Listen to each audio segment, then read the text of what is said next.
Eu sou Mariana Pantuso, fonoaudióloga, e venho trabalhando há alguns anos com dificuldades alimentares na infância. É, Falar sobre a dificuldade alimentar nas crianças com TEA, existem algumas questões que nós precisamos evidenciar para a gente dar sequência a algumas estratégias que eu vou falar mais à frente. Uma coisa muito importante dentro de uma avaliação é nós tentarmos identificar, junto com a equipe que acompanha a criança, o que bloqueia o desenvolvimento da relação dela com a alimentação, quais as dificuldades estão aparecendo aí. E para isso, nós devemos pensar em causas. Quais são essas possíveis causas? Né? A primeira causa que a gente sempre tem que descartar ou levar para o diagnóstico são as causas de condições de saúde. A criança, quando come e não sente bem, não faz uma associação positiva quando o alimento entra na boca ou na barriga, né? Ela vai deixando de comer ou evita comer, para que não tenha aquela sensação novamente, né? Ela é capaz de fazer essa associação desde pequenininha. Então, é comum que as crianças que tenham constipação intestinal, diarreia frequente, refluxo gastroesofágico, alergias alimentares, que são comuns nas crianças com TEA, não terem uma boa relação com a associação entre alimentação e prazer. Por isso, a gente tem que dar uma atenção especial. É importante também considerar que, mesmo depois da solução desses sintomas, da doença, dos incômodos, a criança não desfaz imediatamente essa associação, então ela pode continuar ainda um tempo, mesmo depois da solução do problema, ela pode continuar resistente por causa da memória que ela criou em relação à alimentação. Segundo grupo de causa muito importante que a gente tem que pensar são as habilidades motoras. A criança não sabe lidar com aquele alimento na boca. Isso é muito importante de ser avaliado, é uma área específica do fonoaudiólogo. E a gente sabe que algumas crianças têm uma dificuldade com a força da musculatura, uma dificuldade de planejamento motor para mastigação, para engolir. Então, isso é muito importante ser avaliado e considerado. O terceiro grupo de causa tem relação com o conforto sensorial. Muitas das crianças que têm autismo, elas têm uma dificuldade grande no processamento sensorial. Elas têm algum desequilíbrio na interpretação desses sinais recebidos pelo corpo através dos sentidos. Então, o tato pode estar um pouco mais sensível, ou eu posso ter dificuldade de discriminar o que eu estou notando na boca, o que eu estou encostando.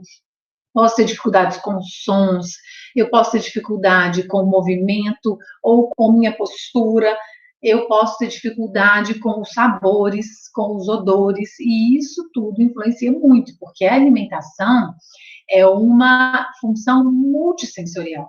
Nós usamos todos os nossos sentidos na hora da alimentação.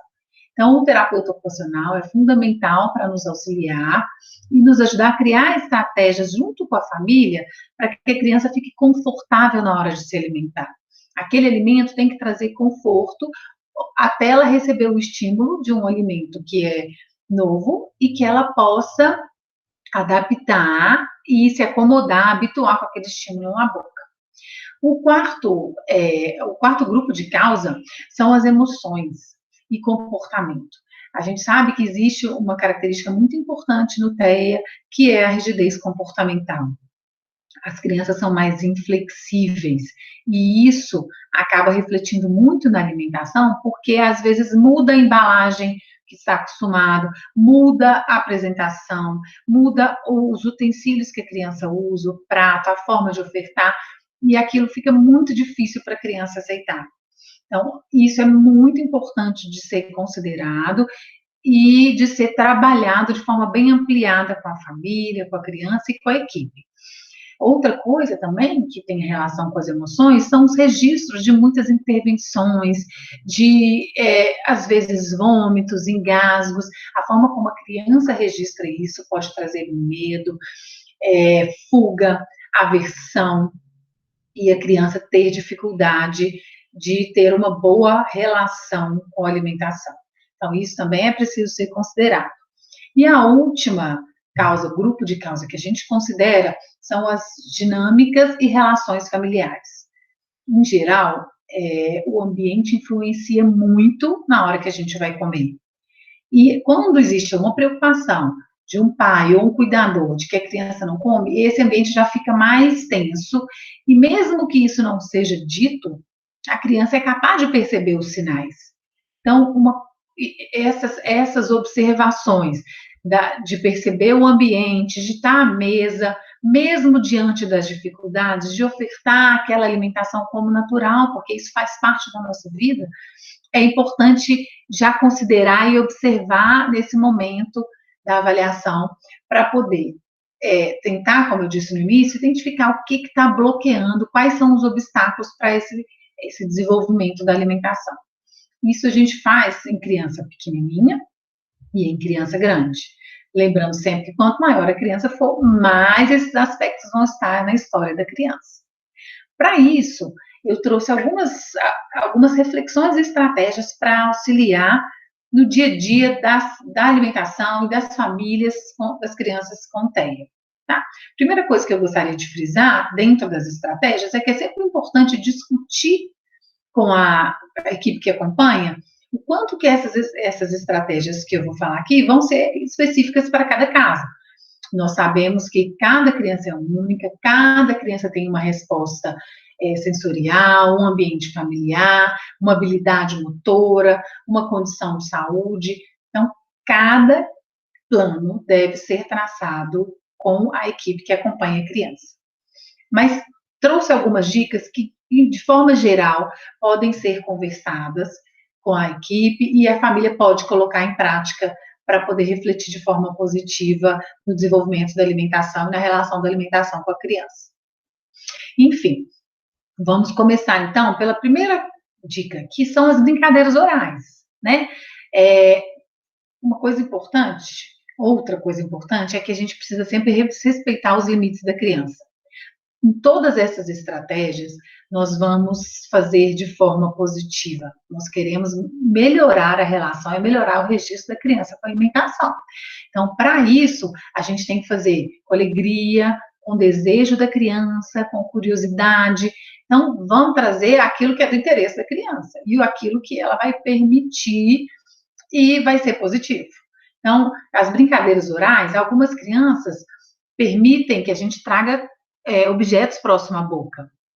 Então, algumas vão querer brincar de levar um brinquedo à boca, dependendo da faixa etária, da idade. A gente pode associar isso com um sabor, com uma água com sabor, com uma textura pastosa com sabor.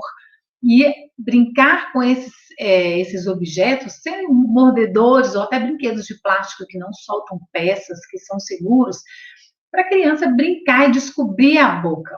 Essa conexão da mão com a boca é muito importante para a criança em qualquer faixa etária, porque a gente começa pequenininho e depois a gente usa para se alimentar. Além de estimular a autonomia, a criança vai conhecer os limites e as sensações da boca. Então, brincar com esses brinquedos, pinturas faciais, tatuagens, se a criança permitir, é muito interessante.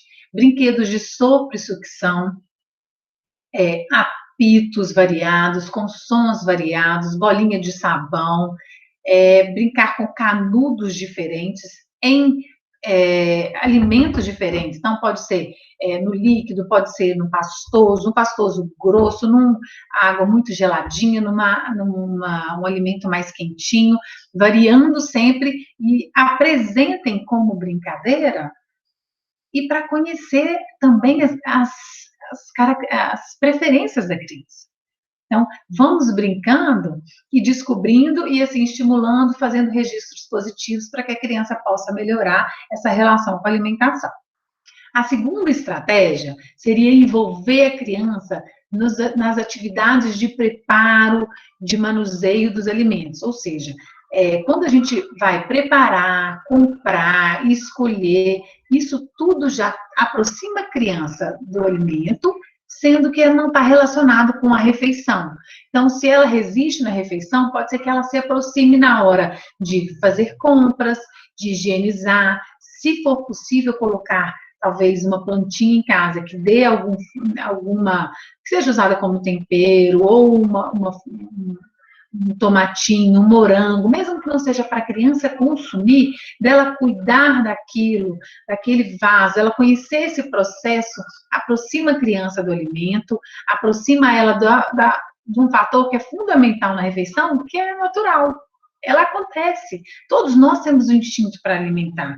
E quanto mais a gente aproxima isso de forma natural, menos pressão a criança vai ter para querer imediatamente ter relação com o alimento, né? A gente pensa que o experimentar é só comer e engolir. Muitas vezes eu posso só experimentar cheirando, eu posso experimentar tocando, e ele está me aproximando daquele alimento ou não. Porque a criança nem sempre vai gostar de todos os alimentos, não é? Então, já é uma forma da criança ir conhecendo, se aproximando, fazendo registros positivos.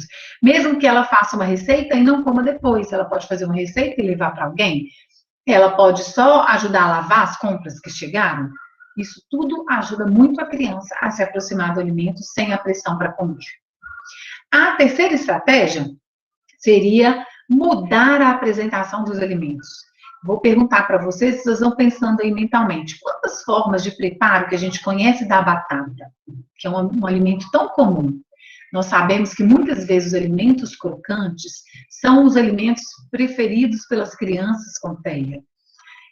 E aí, a batata frita, por exemplo, é um alimento muito bem aceito, mas às vezes a criança não aceita de outras formas. Mas quantos tipos de batata frita a gente pode fazer? Em quantos formatos? A gente tem a industrializada, a gente tem a caseira que se aproxima, a gente tem a batata palha, tem a batata tipo americana, a batata portuguesa, todas essas trazem uma informação mais crocante. E a partir daí a gente ainda poderia pensar em vários tipos de preparo com a batata assada ou com a batata misturada em alguma outra coisa. E muitas vezes nós generalizamos e pensamos, não gosta de batata, porque a gente acaba apresentando aquilo que está mais acostumado. Então, ampliar essa visão contar com a ajuda dos profissionais dentro das preferências da criança para poder modificar as apresentações é uma estratégia muito importante. Se a gente pensar, por exemplo, no amendoim, que também é crocante, quantas formas de amendoim a gente não tem? Tem salgado, tem doce, tem com casquinha, sem casquinha.